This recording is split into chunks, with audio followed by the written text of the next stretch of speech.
Good evening. पिछले class में हमने बायो में मनुष्य के मस्तिष्क के बारे में जाना था और इसके 3 प्रकार के बारे में भी जाना था। पहला हम लोग का था अग्र मस्तिष्क, दूसरा मध्य मस्तिष्क और तीसरा पश्चिम मस्तिष्क। इसके बारे में हमने आज के चर्चा के बारे में बताया था। तो हम लोग का पहला आज का टॉपिक है अग्र मस्तिष्क। आइए स्टार्ट करते हैं।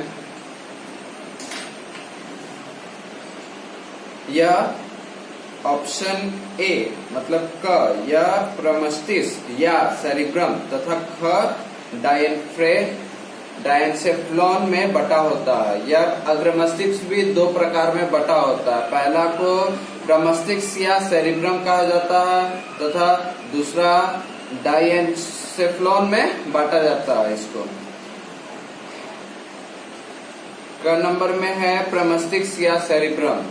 इसका डिफिनेशन बताया गया है। ये क्या है आइए देखते हैं। यह मस्तिष्क के शीर्ष, पार्श्व तथा पश्च भाग को ढके रखते हैं। पश्च भाग तथा पार्श्व भाग को, आगे तथा पीछे वाले भाग को ढके रखता है। यह मस्तिष्क का सबसे बड़ा भाग, प्रायः 2/3 हिस्सा, सबसे बड़ा मस्तिष्क का सबसे बड़ा भाग प्रमस्तिष्क मतलब सेरिब्रम का ही कहलाता है। इसमें प्रायः कितना होता है, 2/3 भाग मस्तिष्क में भरा रहता है। यह एक अनुदैर्घ्य खांच द्वारा दायां और बायां भागों में बटा होता है। अनुदैर्घ्य खांच मतलब द्वारा दायां और बायां भाग में, मतलब अनुदैर्घ्य खांच के द्वारा ये 2 भागों में बट जाता है, जिन्हें प्रमस्तिष्क गोलार्ध करते हैं। मतलब 2 गोलार्ध में, दायां और बायां 2 गोलार्ध में ये बट जाता है। दोनों गोलार्ध तंत्रिका ऊतकों से बना कप्स के क्लेसोम नामक रचना के द्वारा एक दूसरे से जुड़े रहते हैं। दोनों क्या करते हैं, दोनों गोलार्ध तंत्रिका ऊतक से बना कौन सा कार्प्स कैलोसम नामक रचना के द्वारा एक दूसरे से जुड़ा रहता है। कौन, प्रमस्तिष्क गोलार्ध जो 2 भागों में बटता है उसे कॉर्प्स कैलोसम एक दूसरे से जोड़े रखता है। गोलार्ध में अनेक अनियमितकार उभरी हुई रचनाएं होती है जिन्हें गायरस कहते हैं। बहुत गोलार्ध के अंदर मतलब हमारे मस्तिष्क के अंदर बहुत सारी उभरी हुई घटनाएं, मतलब उभरी हुई रचनाएं होती है। उभरी हुई रचनाएं होती है जिसे क्या करते हैं हम लोग, गायरस कहते हैं, जिसे हम गायरस कहते हैं।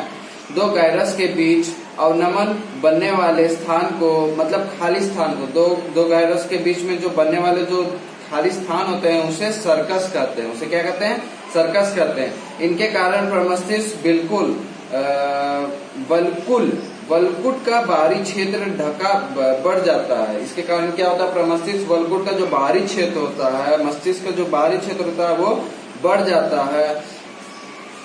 कार्टेकस सेरिब्रम का बाहरी मोटा और धूसर आवरण है जिस पर अलग अलग निर्दिष्ट केंद्र होते हैं। कार्टिस जो होता है वो सेरिब्रम का बाहरी मोटा आवरण कहलाता है, ठीक, और जिस पर अलग अलग निर्दिष्ट केंद्र होते हैं, मतलब जिस पर बहुत सारे केंद्र पाए जाते हैं जो विभिन्न शारीरिक क्रियाओं का नियंत्रण एवं समन्वय कुशलता पूर्वक करते हैं। जो क्या करते हैं, विभिन्न शारीरिक क्रियाओं का, जो हम लोग का जो शारीरिक क्रियाएं होती है निम्न तौर पर, जो डेली का जो रूटीन के तौर पर हम लोग का जो क्रियाएं होती है वो इसको कुशलता पूर्वक पूर्ण होने देता है।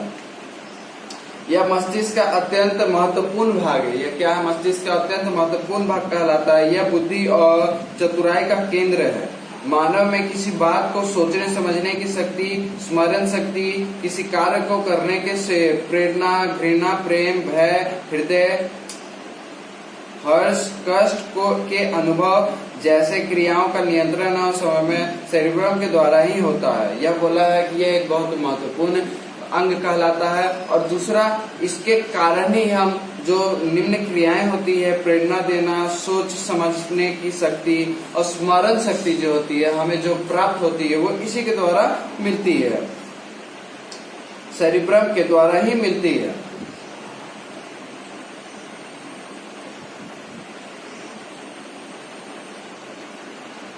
यह मस्तिष्क के अन्य भागों के कार्यों पर नियंत्रण रखता है। जिस व्यक्ति में यह औसत से छोटा होता है तथा गायरस तथा सल्क्स कम विकसित होता है, वह व्यक्ति मंद बुद्धि का होता है।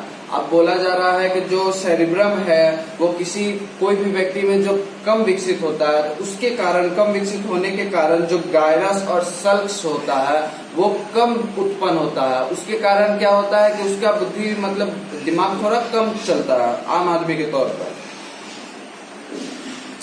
इसका अग्र मस्तिष्क का पहला भाग हमने जब देख लिया, प्रमस्तिष्क और सेरिब्रम। और हम लोग दूसरा है, अग्र मस्तिष्क का दूसरा भाग है डायेनसेफ्लॉन। डायेनसेफ्लॉन क्या है देखते हैं। अग्र मस्तिष्क का यह भाग प्रमस्तिष्क गोलार्ध के द्वारा ढका होता है। यह किसके द्वारा ढका रहता है? प्रमस्तिष्क गोलार्ध के द्वारा डायेनसेफ्लॉन ढका रहता है। अग्र मस्तिष्क का जो भाग में रहता है यह कम या अधिक ताप के आभास तथा दर्द और रोने जैसी क्रियाओं का नियंत्रण करता है। यह क्या करता है? यह कम ताप मतलब अधिक ताप, कम ताप, उसका नियंत्रण और आभास और दर्द होने की जो जैसी क्रियाएं होती है उसे नियंत्रण में रखता है। उसके द्वारा ही यह सब कार्य किया जाता है। अब हम लोग का दूसरा, हम लोग का मनुष्य के मस्तिष्क के दूसरा टॉपिक है मध्य मस्तिष्क। अब मध्य मस्तिष्क क्या है देखते हैं। यह मस्तिष्क स्टेम, यह मस्तिष्क स्टेम का ऊपरी भाग है। मस्तिष्क स्टेम का क्या है? ऊपरी भाग कहलाता है, मस्तिष्क का ऊपरी भाग। इसमें अनेक तंत्रिका कोशिकाएं कई समूहों में उपस्थित होती है। तंत्रिका कोशिका केंद्रिकाएं क्या होती है कि कई खेमों में बटी हुई रहती है, वो बहुत सारे जगहों में उपस्थित रहती है। इसमें संतुलन और एवं आंख की पेशियों को नियंत्रित करने के केंद्र होते हैं। इसमें क्या होता है कि इसके द्वारा, मध्य मस्तिष्क के द्वारा हम आंखों के पेशियों का संतुलन कर सकते हैं। अब हम लोग का तीसरा टॉपिक है मनुष्य के मस्तिष्क के बारे में।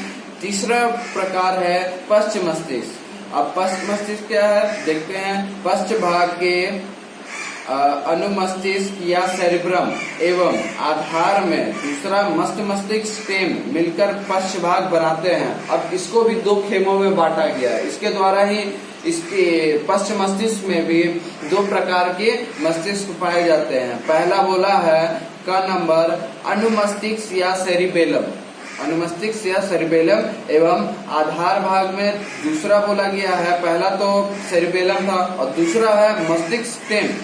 मिलकर, ये दोनों मिलकर ही पश्च मस्तिष्क का पूरा भाग बनाता है। पहला हम लोग का कौन सा था? अग्र मस्तिष्क, अनुमस्तिष्क या सेरिबेलम था। सेरिबेलम देखते हैं क्या है। अनुमस्तिष्क मुद्रा, समन्वय, संतुलन, ऐच्छिक पेशियों की गतियों इत्यादि का नियंत्रण करता है। अग्र मस्तिष्क क्या करता है? मुद्रा, समन्वय, संतुलन और ऐच्छिक पेशियां, जो हमारे दिनचर्या के कार्य के, जो हम लोग अपने बॉडी में जो मूवमेंट लाते हैं, उसका जो ऐच्छिक पेशियां होती है उससे यह नियंत्रित करता है। सेरिबेलम उसको नियंत्रित करता है।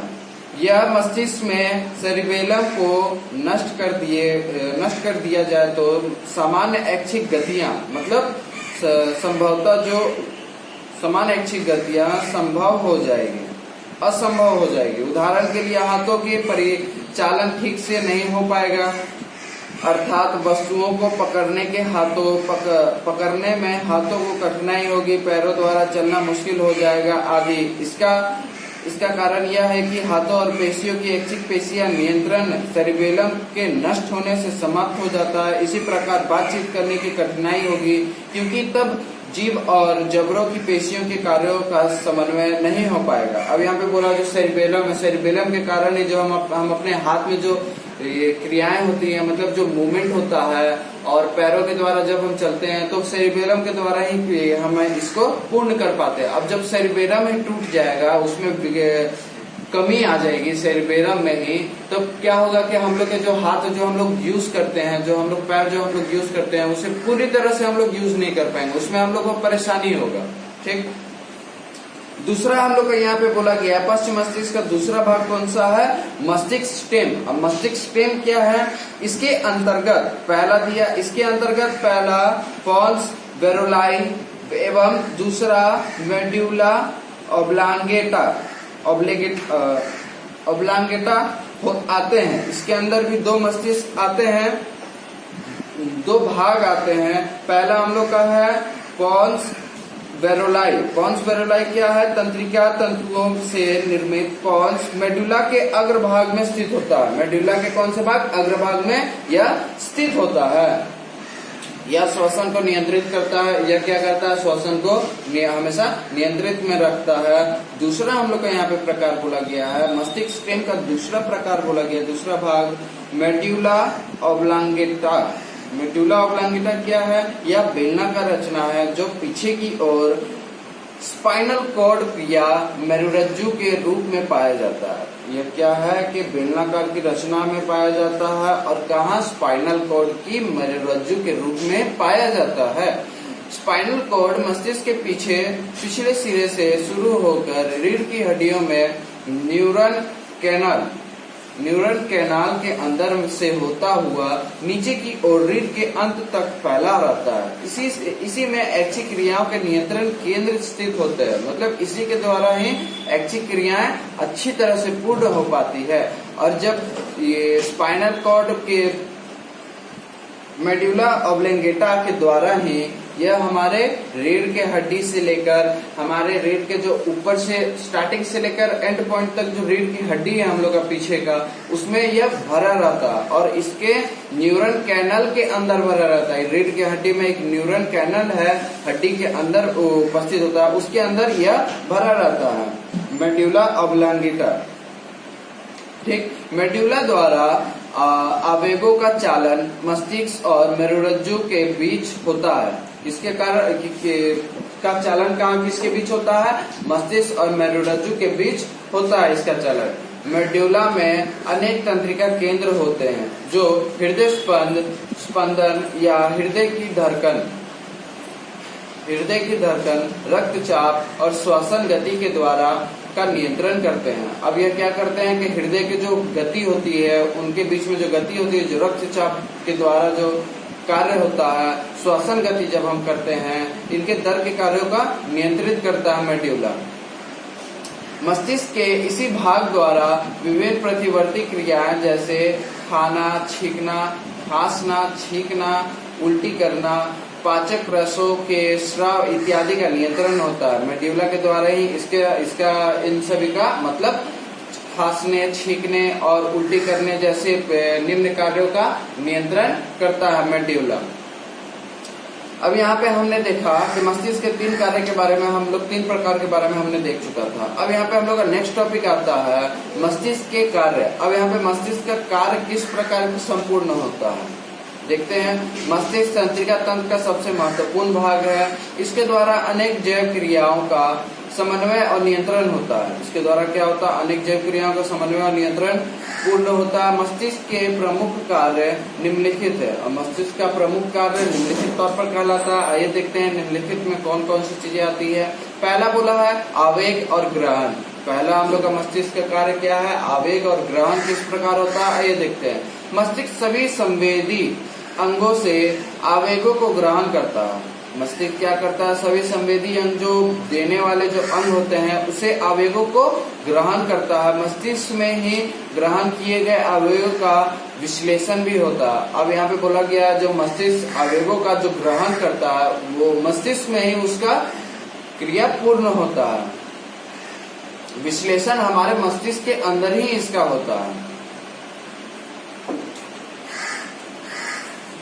दूसरा हम लोग का यहाँ पे प्रमुख कार्य कौन से हैं? ग्रहण किए गए आवेगों का अनुक्रिया। अब यहाँ पे बोला है कि मस्तिष्क जब जो ग्रहण कर लेता है, जो आवेग उत्पन्न होता है उसे ग्रहण तो कर लेता है, लेकिन उसका जो अनुक्रिया वो किस प्रकार होता है उसके बारे में बताया गया है कि विभिन्न संवेदी अंगों से जो आवेग मनुष्य मस्तिष्क में पहुँचते हैं, जो आवेग जो होते हैं मस्तिष्क में जो पहुंचते हैं, जब वो ग्रहण करते हैं तो विश्लेषण के बाद मस्तिष्क उनकी अनुक्रिया के लिए उचित निर्देश निर्गत करते हैं। अब यहाँ पे क्या होता है कि उसके मस्तिष्क का आवेग जब ग्रहण कर लेते हैं तो उसके विश्लेषण के बाद क्या होता है कि मस्तिष्क अनेक क्रियाओं के रूप में उसको संकेत देते हैं, निर्देश। उनको बहुत सारे अलग अलग निर्देश दिए जाते हैं।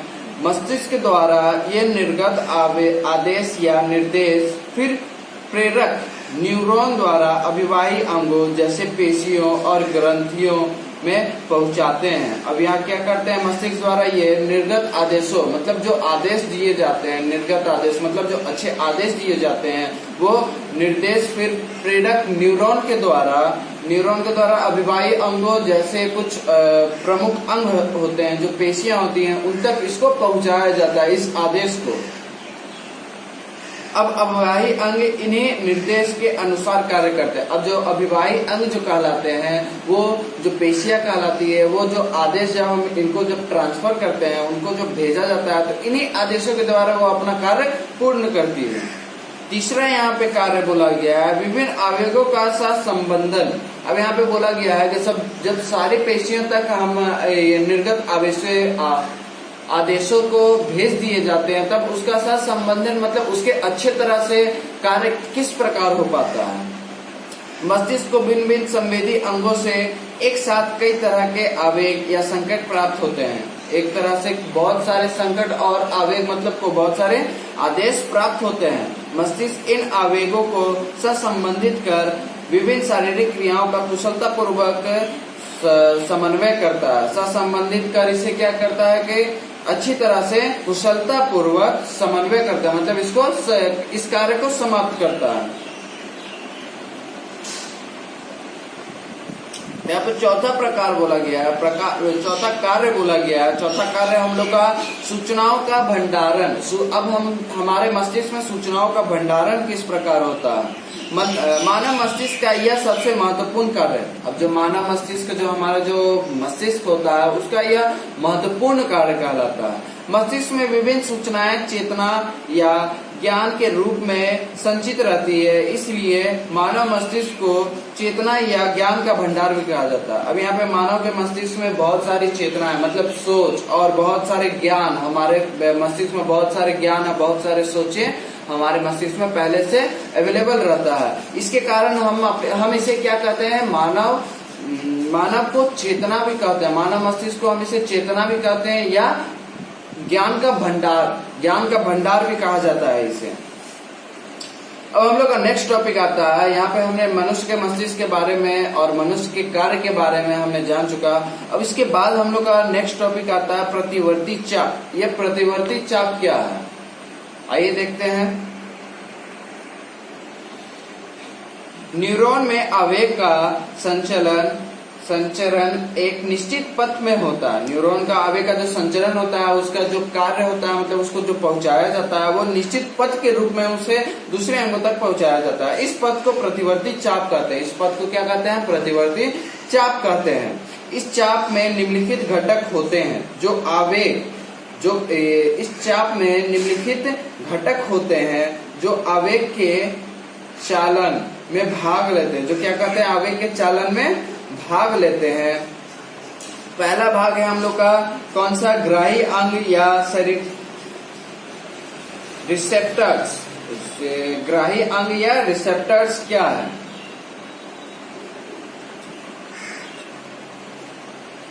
यह त्वचा पेशियां तथा अन्य अंगों में मौजूद रहते हैं। यह कहाँ मौजूद रहते हैं, त्वचा पेशियां तथा अन्य अंगों में यह मौजूद होते हैं। ग्राही अंग विभिन्न प्रकार के उद्दीपनों का ग्रहण करते हैं, उद्दीपनों को यह ग्रहण करते हैं। यहाँ पे दूसरा प्रकार हम लोग का बोला गया है। दूसरे चालन में भाग, कौन से चालन में भाग लेते हैं, पहला हम लोग का बोला ग्राही अंग या सेरिटेप्स रिसेप्टर्स। दूसरा हम लोग का बोला है संवेदना मार्ग। संवेदना मार्ग क्या है, ग्राही अंगों द्वारा उद्दीपनों के ग्रहण किए जाने के पश्चात, उद्दीपनों को जब ग्रहण किया जाता है उसके पश्चात इन उद्दीपनों का संचलन संवेदी न्यूरॉन में होता है। इन वेदों का संचलन क्या होता है, मतलब इसका कार्य संवेदी न्यूरॉन में होता है। यह संवेदी न्यूरॉन संवेदना मार्ग का निर्माण करता है। यह संवेदी न्यूरॉन क्या करता है, इसे संवेदना मार्ग मतलब इसे मार्ग उत्पन्न करवाता है। तीसरा हम लोग का बोला गया है तंत्रिका केंद्र।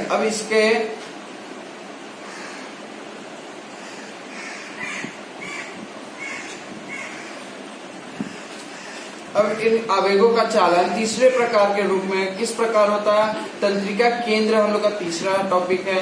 मस्तिष्क और स्पाइनल कॉर्ड तंत्रिका केंद्र का काम करते हैं। मस्तिष्क और स्पाइनल कॉर्ड क्या करते हैं? तंत्रिका केंद्र का काम करते हैं।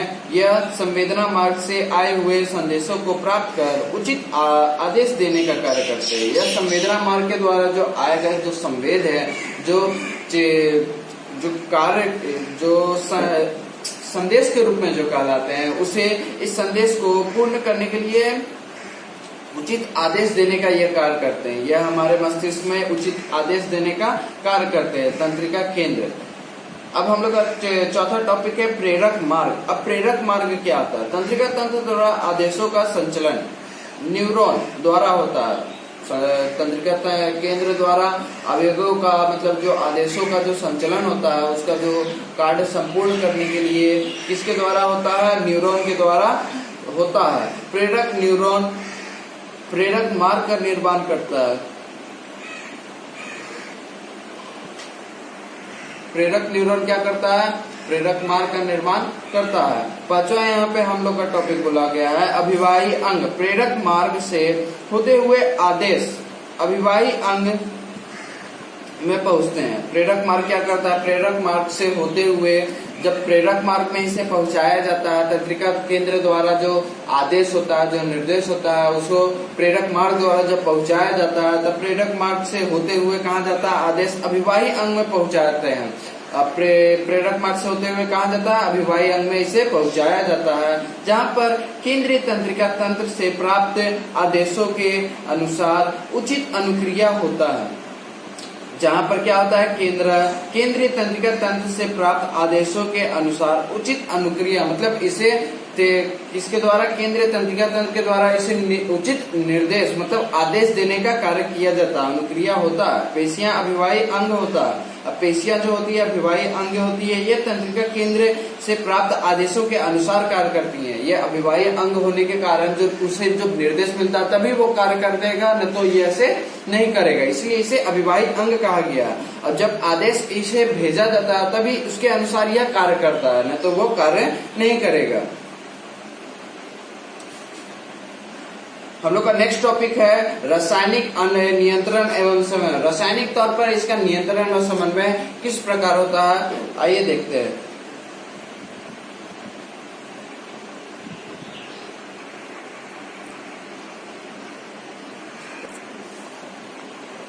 जंतुओं में विभिन्न रासायनिक क्रियाओं का नियंत्रण एवं समन्वय तंत्रिका तंत्र के अतिरिक्त पौधों की तरह एक विशिष्ट रासायनिक यौगिक के द्वारा भी होता है। अब यहाँ पे बोला गया है कि जंतुओं में विभिन्न जो रासायनिक क्रियाएं होती है वो पौधों की तरह ही नियंत्रण एवं समन्वय के रूप में इसे पूरित किया जाता है, यौगिक के द्वारा भी होता है, रासायनिक यौगिकों के द्वारा भी होता है। यह रासायनिक यौगिक हार्मोन कहलाते हैं। यह रासायनिक यौगिक क्या कहलाते हैं? हार्मोन्स कहलाते हैं। हार्मोन का स्राव शरीर की कुछ विशेष प्रकार की ग्रंथियों के द्वारा होता है। हार्मोन का जो कार्य होता है, हार्मोन का स्राव शरीर की कुछ विशेष प्रकार की ग्रंथियों के द्वारा होता है, जिन्हें अंतःस्रावी ग्रंथि कहते हैं। अब जो ग्रंथि के द्वारा इसे पूर्ण होता है वो कौन सी ग्रंथि है? अंतःस्रावी ग्रंथि इसे कहा जाता है। अंतःस्रावी ग्रंथि नलिका विहीन ग्रंथियां भी कहलाती है। अंतःस्रावी ग्रंथि क्या कहलाती है? नलिका विहीन ग्रंथियां भी कहलाती है, क्योंकि इसमें स्राव के लिए नलिकाएं नहीं होती है। इसके स्राव के लिए नलिकाओं का न उत्पन्न होना इसको नलिका विहीन ग्रंथियां के रूप में नाम से जाना जाता है। नलिका विहीन होने के कारण यह ग्रंथि अपने स्राव हार्मोन को सीधे रक्त परिसंचरण में मुक्त करता है। अब इसमें नलिका नहीं होने के कारण क्या करता है? यह सीधा जब ये स्राव करता है तो वो सीधा रक्त में उसे स्राव करता है।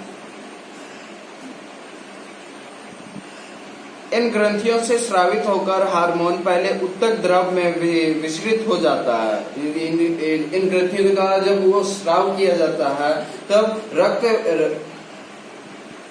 स्रावित होकर हार्मोन्स जब स्राव किए जाते हैं, जब हार्मोन्स कहाँ जाते हैं? सबसे पहले उत्तक द्रव में इसे सबसे पहले पहुंचाया जाता है, जहां से यह फिर रक्त कोशिकाओं में पहुंचता है। इसके बाद यह कहाँ जाता है? फिर रक्त कोशिकाओं में इसे पहुंचाया जाता है।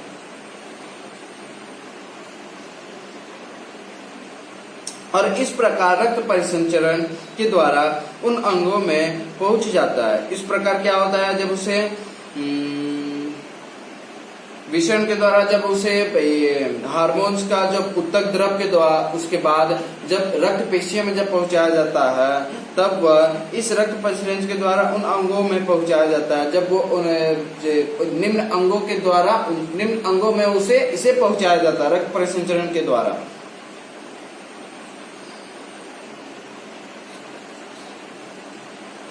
जहां इनकी जरूरत होती है, जहां इनकी जरूरत कहलाती है। अब हम लोग का नेक्स्ट टॉपिक है हार्मोन। आइए हार्मोन देखते हैं क्या है। अब हम लोग का नेक्स्ट टॉपिक था हार्मोन। हार्मोन जैसा कि मैंने यहाँ पे पढ़ा, रासायनिक नियंत्रण और समन्वय में मैंने यहाँ पे बताया, जो उनके जो जंतुओं का जो शारीरिक क्रियाएं हैं जो रासायनिक यौगिकों के द्वारा पूर्ण होती है, उस रासायनिक यौगिक को हार्मोन्स कहते हैं। अब हार्मोन्स क्या है? यह विशिष्ट कार्बनिक यौगिक है जो बहुत कम मात्रा में अंतःस्रावी ग्रंथि द्वारा स्रावित होते हैं। जो बहुत कम मात्रा में क्या होता है कि अंतःस्रावी ग्रंथि द्वारा स्रावित होता है। इनकी बहुत थोड़ी मात्रा ही विभिन्न प्रकार के शरीर की क्रियात्मक कार्यों को नियंत्रण और समन्वय के लिए प्राप्त होते हैं। अब यहाँ पे बोलता है इनका जो स्राव होता है बहुत ही कम मात्रा में होता है, और उसी कम मात्रा के द्वारा ही उसे पूरे शरीर में उसका पूर्ण रूप से कार्य संपन्न हो जाता है। इसकी बस खाली थोड़ी ही मात्रा में जरूरत होती है। हार्मोन्स प्रेरक का कार्य करता है। हार्मोन्स क्या करता है? प्रेरक का कार्य करता है, अर्थात रक्त परिसंचरण के माध्यम से जब यह अपने लक्ष्य अंगों में पहुंचाता है, मतलब इनका जो लक्षण, मतलब इनकी जो जरूरत होती है, जिन अंगों तक जब इसे पहुंचा दिया जाता है, तब यह उन अंगों में कुछ विशिष्ट परिवर्तनों को प्रेरित करता है। उनके जो विशिष्ट अंग होते हैं उनके परिवर्तनों को इनके द्वारा ही वो प्रेरित करता है। तंत्रिका नियंत्रण एवं समन्वय की अपेक्षा हार्मोन नियंत्रण एवं समन्वय का अभाव अपेक्षाकृत धीरे धीरे होता है। इनका जो नियंत्रण एवं समन्वय होता है, इनका जो कार्य होता है, इनका जो कुशलता पूर्वक जो कार्य किए जाते हैं, उनको वह धीरे धीरे अपेक्षाकृत धीरे धीरे होते हैं।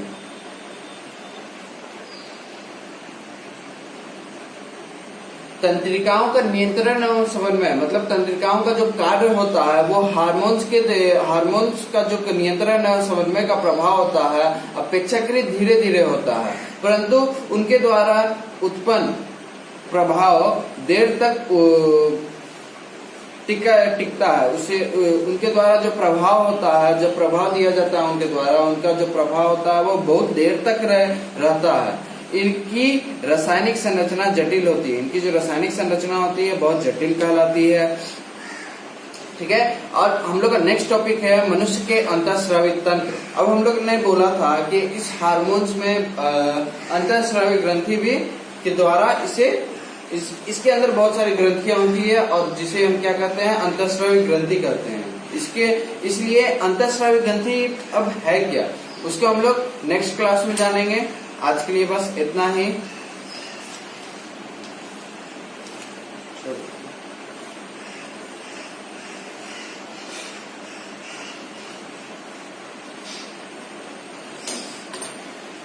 और जहां तक मैंने पढ़ाया, जहां से लेकर मैंने इसे आज कंप्लीट किया है, उसको आप लोग क्या कीजिएगा कि स्टार्टिंग से फिर से एक बार रीड कीजिएगा। नियंत्रण एवं समन्वय, इसको स्टार्टिंग से फिर से रीड कीजिएगा, और जहां तक मैंने पढ़ाया उसके बाद भी आप लोग को क्या करना है, उसके बाद भी रीड करना है। जैसा कि मैं पहले भी कहता हूं कि हर बार आपको क्या करना है कि आप लोग को पहले से रीड करके रखना है, ठीक, और कुछ आगे तक रीड करके रखना है, इससे आपको मदद होगा, ठीक। और जैसा कि मैं बोलता हूं कि मेरे पढ़ाने के पहले भी आपको पढ़ना है, और मतलब किसी के भी पढ़ाने से आप लोग को पहले पढ़ना है, उसके बाद जब वीडियो जब आपका चलेगा तो वीडियो में भी कंटिन्यू आप लोग को पढ़ना है बुक से, और उसके बाद जब वीडियो आप लोग जब देख के पढ़ लेंगे, उसके बाद आप लोग क्या करना है कि अपने से खुद से पढ़ना, अंत में अपने से अच्छे प्रकार से अच्छे तरीके से आप लोग को खुद से पढ़ना कि हम लोग का जब जो टॉपिक मैंने जो उठाया वो अच्छी तरीके से क्लियर हो जाए। इसमें कुछ हार्ड वर्क के रूप में कुछ अलग अलग नहीं बताया गया है। इसमें